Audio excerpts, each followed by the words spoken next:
Hi everyone! Sa video ito, tatalakay naman natin yung pagpapantig o syllabication. Kadalasan kasi ganito yung makikita natin, no? Na-separate na yung mga pantig. Ginagamitan natin ng dash upang mabasa yung pantig.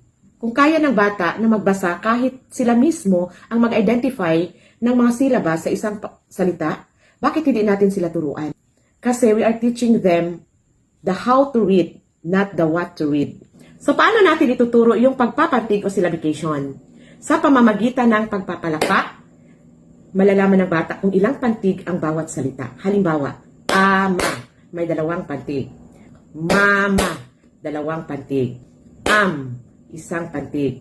Ma'am, isang pantig. Dapat kasi turuan natin yung bata sa simula pa lang, kilalanin kung ano yung mga pantig sa isang salita.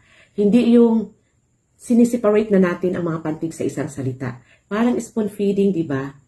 Paano natin ma-develop yung kakayahan nila sa pagbasa kung tayo mismo ang kumikilala ng mga pantig sa isang salita? So kung nagustuhan mo itong video, paki-like, share, and comment down below. Bye!